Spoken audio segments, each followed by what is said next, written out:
Right, good morning ladies and gentlemen, and welcome back to another edition of Thai Talk with Dan. Now, if you're not familiar with the channel, we discuss everything Thailand, Thai woman related, as there's a lot of guys that get involved with Thai women here in Thailand and get played like a fiddle. And this will move us on to our next subscriber who's emailed in and basically wants to know if he's being played like a fiddle too, or is it genuine love here in Thailand? Let's see what you guys decide. Now, before we get into today's Thailand story, I'm going to read you out this email. Now, I'm not going to comment on this one. I'm going to leave it down to you guys. Let's see what you have to say to Grant. Hi Dan, I met a 57-year-old widow from Isan who had worked 30 years at Central World Clothing. I had hired her as a caregiver since I had just had a hip replacement in the USA. She has been very sweet, funny, and exceptional. She claims to have gone 30 years since having any jiggy. Which the way she acted, I believed. She can be very stubborn and strong-willed, but I've made it clear that I have no money. She has not pressed me for money, but after we married, she insisted I give her something so she could tell her family. I am terrible with money and now have weekly dialysis treatments. I gave her $1 million Baht Dowry.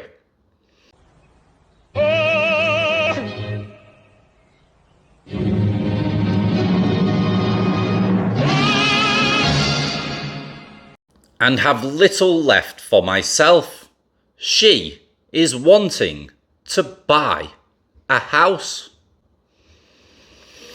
She still has her period at 58 years old. She is smoking hot, could pass for 35. She loves pictures of herself with or without clothing and loves to watch cheeky movies with me. I'm ED, which I presume is erectile dysfunction, and can only give her oral. We've been married 4 months and I think she won't be toxic. My last 2 American wives were bipolar and both with narcissistic personality disorder. Hope to not be in it again. Last 2 American wives wasted 43 years of my life, so I don't want another.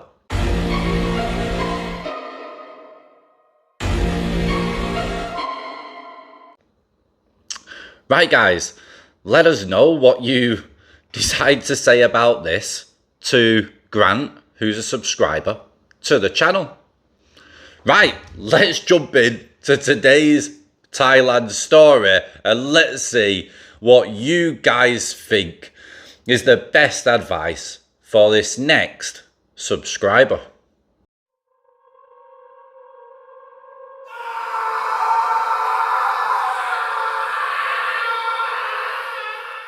Right guys, let's begin. Dan, was so good seeing your YouTube post today. My heart hurts for you with all you are going through, and yes, you certainly doing the right thing by your son with being a part of his life. I think women, no matter where they are, can be sickos. My first wife threatened to stab me in my sleep. Needless to say, I left immediately, and after 2.5 years, the divorce was finalised. Yes, also had 2 small boys that ended up being affected by all of this tremendously. She was a nightmare, above a nightmare. Hopefully, you are not required to pay any alimony. Here in the US, we call alimony the effing you get, the effing you got. Hang in there, young man. Now on to some more of my Thai story. I did have one awesome trip in the 2 months I was there in Thailand. A couple of weekends in Pattaya, what an amazing place, and made some awesome memories, and also spent about 2 weeks off and on in Bangkok while my girlfriend was there for her work, where she works as a supervisor for the PHHP health supplement company, selling herbal health. The remainder of the time I lived with her at her home in Nakhon Ratchasima, also known as Korat, and had a wonderful experience. Yes, I did fall in love with her. I had a budget of about 45,000 baht per month, which is around 1,400 US dollars. I simply explained to her this was all I had, and for 2 months lived on 45,000 baht each month. She took very good care of me, fed me, did my laundry, and treated me to the best I have ever been treated for a long time. And yes, there was so much jiggy, although she really wasn't into it that much. I did at one point go off on her when her daughter and her daughter's boyfriend would show up magically at a restaurant we were having a nice dinner at.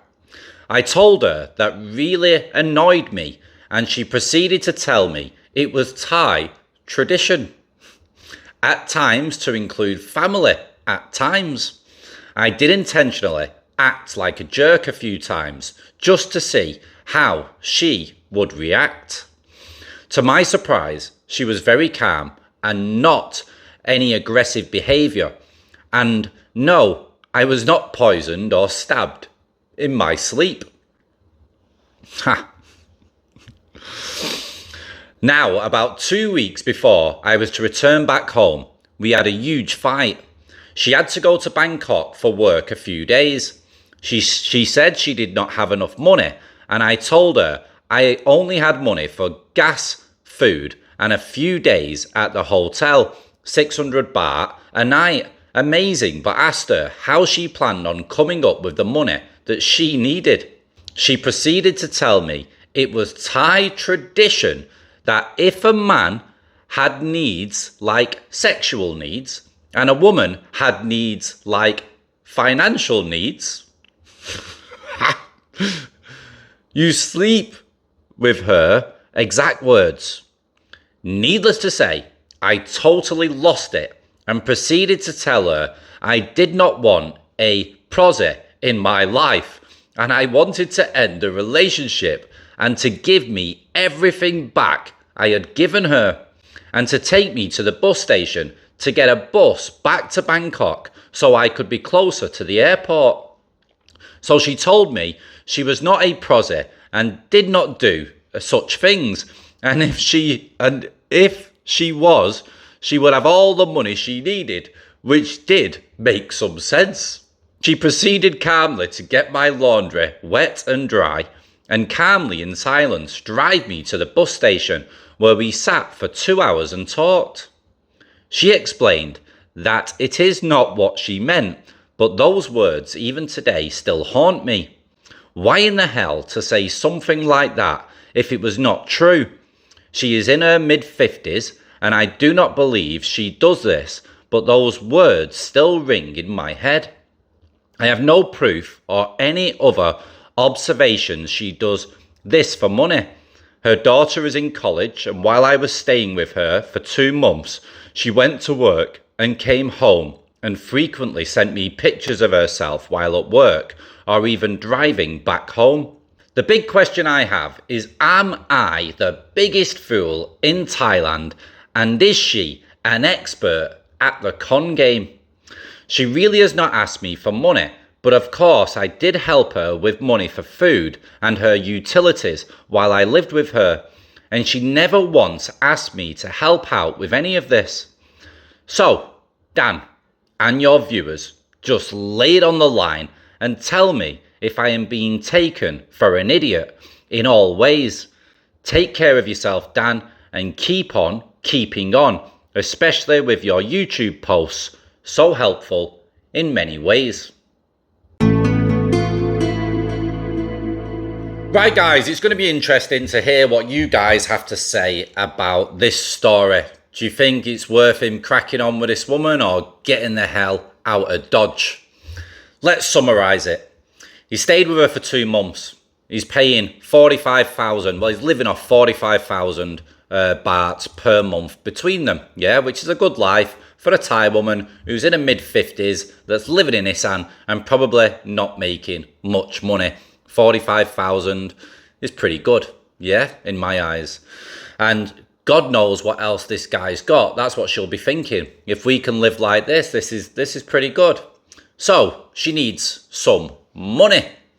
And basically when she realizes that she's not getting that money, then she does the bar girl style kind of talking and basically states that if you're jiggy with me, you need to cough up your money, pal.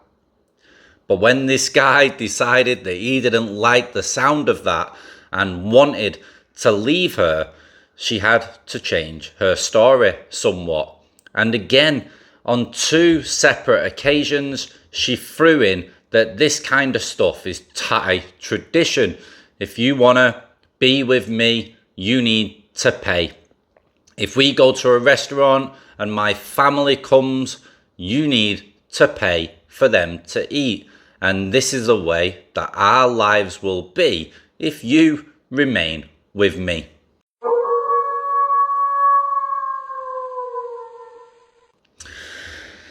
So it's pretty simple, very cut and dry for me. However, this is the internet and everybody has different varying opinions. And I do have a feeling that people will have different opinions about this guy's scenario. But for me, all I'd say to this subscriber is that if you're happy to basically take care of this woman and give her a better life with a salary that you've got, and understand and appreciate that, yes, if she can get money to feed her other family members and friends, or borrow money, or just want to have a better life and need you to provide for it because she can't provide for it herself, you know, she's going to want certain stuff. If you can live with that and understand that this is Thailand and this woman, yes, she's with you because of what you can do for her, and if you can deal with that, then yeah, you crack on and understand what's going to happen in the future, then yeah, crack on. If you don't want that kind of relationship, then get out fast. Run, Forrest, run! Run, Forrest! Now guys, before I go, I just want to say that for the most part, the type of women that you're going to get involved with that are interested in foreign guys over here are going to be the type of women that are looking at you for a better life. A lot of them have had kids with a Thai guy. Yeah, the life's not that great in regards to finances, and they've got kids to support, and they do want a better life, and it's very difficult to find a Thai guy that's going to take on your kids and provide a better life for you, especially over here in Isan. So instead, they start looking in the Falang market, the foreign guy market, because foreigners can take on their children and can pay out to be with these women. As long as you act a little sexy and make out you're interested in them, then you could grab a foreigner. So you have to understand that there is a high percentage of women that are just looking at you for a better life, guys. And I know it sounds a bit rubbish, but it's just the way that it is. And there needs to be more and more people that can accept this. Guys, there are also Thai women out there that are genuine. They just find foreigners attractive, but it is a small percentage where you're going to get a normal relationship where that woman's got a good job. She's not looking at you as a meal ticket, but she just genuinely likes you. You know, they are the diamond in the rough, the needle in the haystack, so to speak. But it is doable, like it's doable anywhere. You can't tar everybody with the same brush. But over here in Thailand, what you can do is basically state the obvious and state that a large percentage of these Thai women that are interested in foreigners, especially in the tourist places, going around hunting you down, are the ones that are looking for a better life. And if you're happy to be with a beautiful woman or a younger woman or both, yeah, and you're happy to support and take care of her and understand that she's with you for that support and for you to take care, then that's entirely up to you. It's your prerogative, as long as you accept that reality, because there's a lot of guys that don't accept that reality. They don't even see it. And I understand they've got the blinkers on, they've got the blinders on, because they're infatuated. They're either in love or they're in lust and can't believe their luck. And then after a while, boom, the penny drops when the bank balance drops. And by then, it's too late. Right, guys, if you've got your own real, true-to-life Thailand story that you want to share with everybody on the channel, then, as always, get your emails sent in to thaitalkwithdan@gmail.com. Hope everybody has a fantastic, brand new week ahead. Take care of yourselves and ciao for now. Bye-bye.